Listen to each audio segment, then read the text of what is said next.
शिल्पा की आदतें ठीक नहीं थी। वो ना बोलने से पहले कुछ सोचती और ना ही कुछ करने में।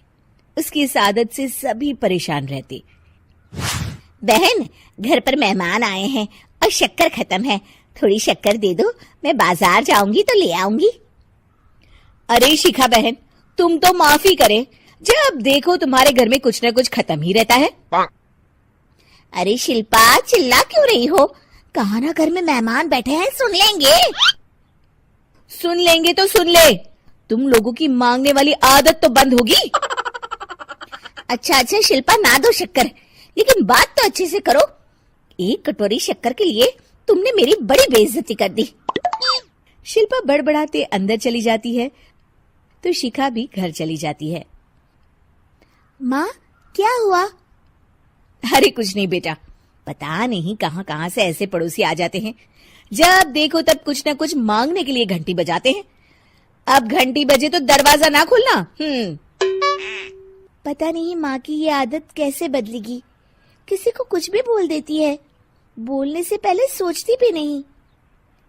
शिल्पा की ये आदत दिन ब दिन बढ़ती ही जा रही थी।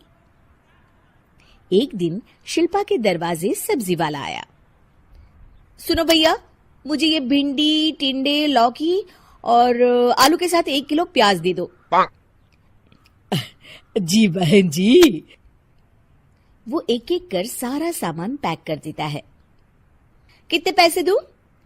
220 रुपए पूरे। अरे इतना महंगा नहीं। हाँ, मैं तो सिर्फ 150 दूंगी। नहीं, पैसे तो पूरे लूंगा, नहीं तो सब्जी वापस कर दो। ऐसे कैसे वापस कर दूंगी? मैं तो एक भी सब्जी वापस नहीं करूंगी। और हाँ, रही बात पैसों की, तो लेना है तो 150 ले लो, वरना मेरे मोहल्ले में घुसने तक नहीं दूंगी। हाँ। अरे नहीं बहन, हम लोग गरीब लोग हैं, ऐसा ना करो।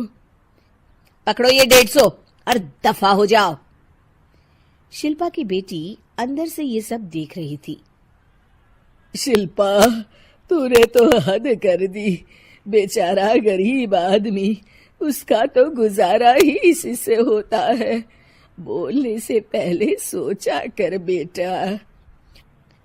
माँ, आप चुप रहो, घर चलाना बच्चों का खेल नहीं।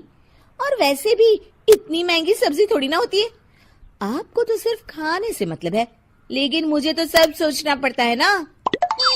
शिल्पा की सास ये बात सुनकर दुखी हो जाती हैं। शिल्पा की बेटी शिल्पा की ये सारी बातें सुन रही होती है। शिल्पा की बेटी एक दिन माँ से कहती है, माँ, ओ माँ, जरा यहाँ तो आना। ओहो, क्या हुआ? क्यों चिल्ला रही हो ऐसे बेटा? हुआ क्या? ये देखिए मेरी स्कूल की ड्रेस कितनी गंदी हो गई है, इसे कौन धोएगा? लेकिन ये तो साफ है बेटा, मैंने अपने हाथ से खुद साफ किया है। माँ, ये ड्रेस इतनी गंदी है कि मैं इसे पहन ही नहीं सकती। चलो, मुझे बाजार से नई दिलाओ। शिल्पा दुखी हो जाती है और वहां से चली जाती है कि तभी सामने उसकी सास मिल जाती है। शिल्पा, अरे ओ शिल्पा, ये क्या सब्जी बनाई है? ऐसे भी कोई सब्जी बनाता है? शिल्पा सास की इस हरकत से सख्ते में आ जाती है। अरे माँ को तो मैं जो बना दूं उन्हें वो पसंद आ जाता था, फिर आज वो ऐसा व्यवहार क्यों कर रही हैं? शिल्पा कुछ समझ पाती कि थोड़ी ही देर में उसका पति आ जाता है। अरे शिल्पा, ये क्या है? क्या हुआ आपको? ये मेरी अलमारी पूरी अस्त व्यस्त है, तुमसे कोई काम नहीं होता है। सारा दिन पता नहीं क्या करती रहती हो। अरे मैंने तो सारी अलमारी साफ रखी है। इसे तुम साफ कहती हो? ये तो पूरा कूड़ादान लग रही है। शिल्पा परेशान हो जाती है और समझ नहीं पाती है कि उसके साथ क्या हो रहा है। शिल्पा अकेले कमरे में जाती है और जोर जोर से रोने लगती है। तभी वहां उसका पति, सास और बेटी आ जाते हैं। शिल्पा उन लोगों को देखकर और जोर जोर से रोने लगती है।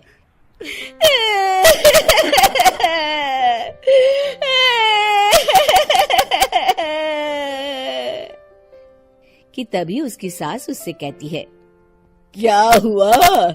यहाँ बैठकर रोती रहोगी या फिर खाने को भी कुछ बनाओगी? माँ, पहले आप बताएं, आप लोगों को क्या हुआ है जो मुझसे ऐसा व्यवहार कर रहे हैं? वही हुआ है जो तुम्हें रोज होता है। मैं समझी नहीं। माँ, आज घर वालों ने आपसे बुरा व्यवहार किया तो आपको कितना बुरा लगा ना? हाँ, मुझे बहुत बुरा लगा। मुझे अच्छा नहीं लगता कोई मुझसे इस तरह से बात करे। सही कहा शिल्पा, जो चीज तुम्हें खुद के लिए अच्छी नहीं लगती वो तुम्हें दूसरों के साथ भी तो नहीं करनी चाहिए। बेटा, हम तुम्हारे अपने हैं, फिर भी तुम्हें अपनों की बात का बुरा लगा।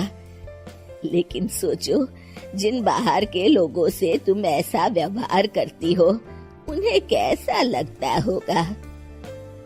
हाँ माँ, आप सच कह रही हैं। मैं आप लोगों से माफी मांगती हूँ। मुझे कड़वा नहीं बोलना चाहिए। मैं समझ गई, मैं आपकी हूँ इसलिए आप लोगों ने मुझे सुधरने का वक्त दिया और मेरा साथ दिया। लेकिन जिन बाहर के लोगों से मैं बुरा व्यवहार करती आई, वो लोग मेरे कड़वे बोल से कितने दुखी होते होंगे। मैं वादा करती हूँ, आज से ऐसा व्यवहार किसी के साथ नहीं करूंगी। सीख, हमें दूसरों के साथ वैसा ही व्यवहार करना चाहिए जो हम खुद के लिए अपेक्षा करते हैं।